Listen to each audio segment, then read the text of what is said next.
we are going to be exploring LA's hidden gems. LA is the only city that I've lived in after moving away from my hometown, and so I think it's important to try to make the most of a city that you're currently living in. And I've kind of accumulated a list from recommendations that people have given me throughout the years, and I haven't been to any of these places, so this is going to be a first for all of us.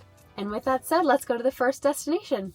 So I am now at the Self-Realization Fellowship Lake Shrine, and I just found out about this place a couple of weeks ago, and it's more of a meditation center, so I'm using a microphone just to respect the people around me and not talk too loud. This is located in the Pacific Palisades, and it's off of Highway 1, which is right along the coast. You do need a reservation to come here, and so once you go onto the property, each of the 5 principal religions in the world are represented through each of the 5 monuments that are here. So there's the Court of Religions here, the Windmill Chapel, the Golden Lotus Archway, there is a houseboat, and the Gandhi World Peace Memorial. Gandhi's ashes are located over here, which is the only other place other than in India, which I thought was pretty cool. And it's also 10 acres, which is hard to come by in LA, but this is genuinely one of the most picturesque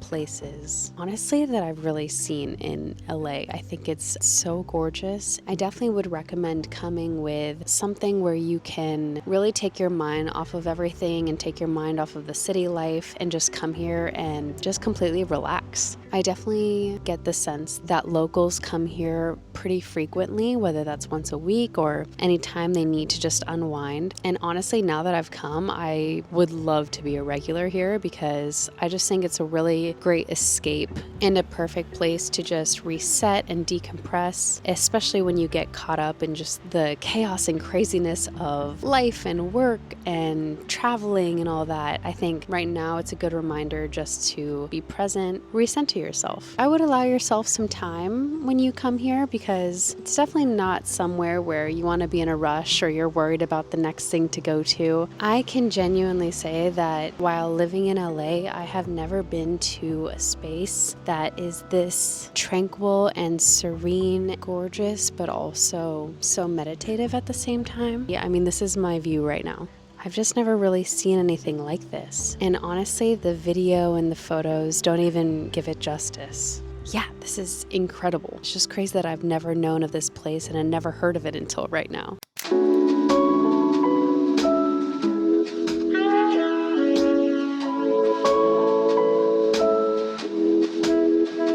We just made it to the Los Angeles Old Zoo, and I'm sure most people know what Griffith Park is and Griffith Observatory. A lot of people don't realize that there used to be a zoo, so that's where we're going right now. I have the Los Angeles Old Zoo behind me right now, but I think what's so interesting about this place is that it's almost a forgotten piece of LA's history. There's not a lot of people who even know that this exists, and I know the first time I came here, I actually just stumbled upon it, and I had no idea what this was. It kind of has an eerie and very nostalgic feeling to it because what once used to be a zoo is now covered in graffiti and the pieces are kind of crumbling now, and a lot of the pathways are very overgrown, especially at nighttime. It can be a little bit eerie and spooky, but I think that's what's unique about this place specifically. But the way that it's made actually blends into the park really well because they just look like really large rocks and boulders. And so from far away, you actually wouldn't even be able to notice that these are man-made. I'm not gonna lie to you guys, I do get a little spooked out in places like these.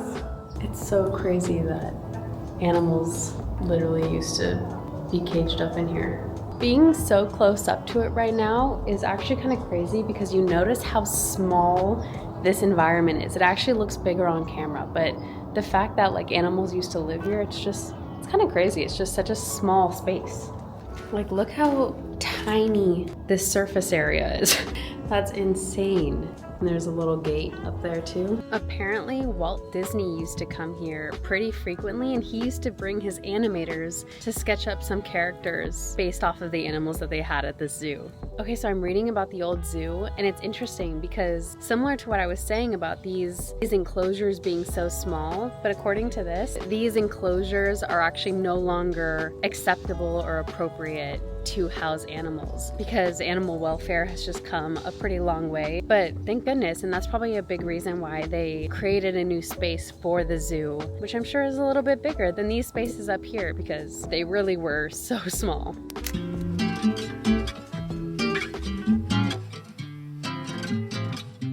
I picked this place for 2 reasons. One, I need lunch, and I have been craving a sandwich all day. Again, this is one place that I have not been to, but everybody who has been here and who has told me about it told me that I had to go and absolutely raved about it. And it's called the Cheese Shop in Beverly Hills. If you guys have been around for a while, you know that especially when I'm in Beverly Hills, I always park in the side streets where the residential area is because I refuse to pay for parking. And we're doing that again right now, so I've got a little walk over to the cheese shop.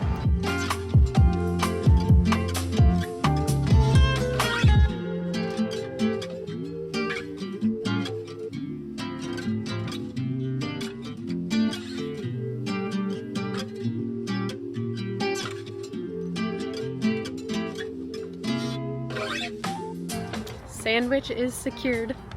Okay, I got the goods. I got my sandwich. I got turkey, provolone, avocado, sun-dried tomatoes, and Dijon mustard. Honestly, pretty beautiful wrapping. I know this isn't gonna come as a shock to you, but they had so much cheese in the store. All right. Here it is. Everything that they were selling looked so fresh and so homemade. I mean, that looks so good. Wow.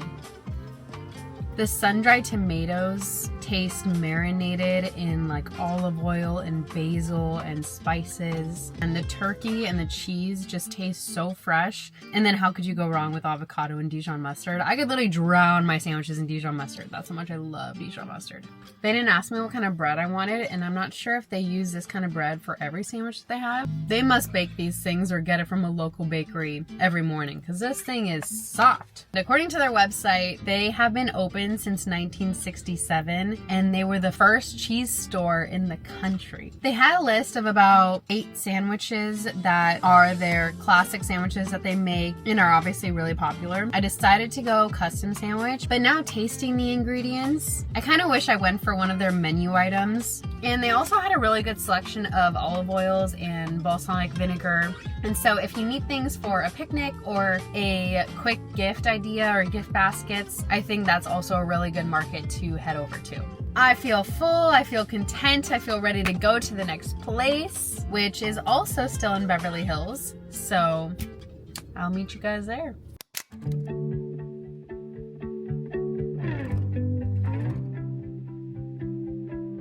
I actually cannot believe I have never been here before. This place is already so gorgeous. It's free, it's easy to park, there's free parking, and you get to just explore and wander around the mansion and the estate.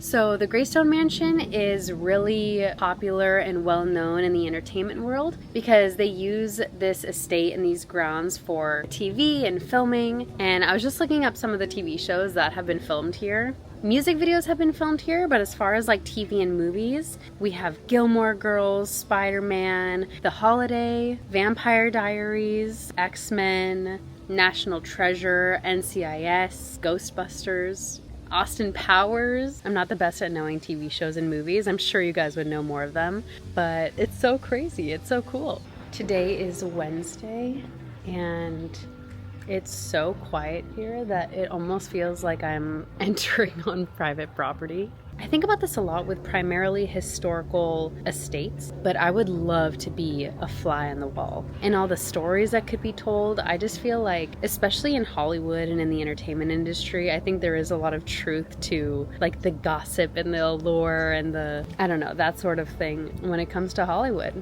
But it is so gorgeous. It's just nestled in the hills of Beverly Hills. Unfortunately, the house itself is closed today, but I still was able to walk around the gardens. I just wasn't able to go into the house. Go explore the city that you're living in. Even if you think you know everything, and even if you think you know all the places already, I bet you there's something that you haven't discovered yet, because that's kind of what I've learned making this video today. So love you guys always. Like and comment if you enjoyed this video. See you guys next week.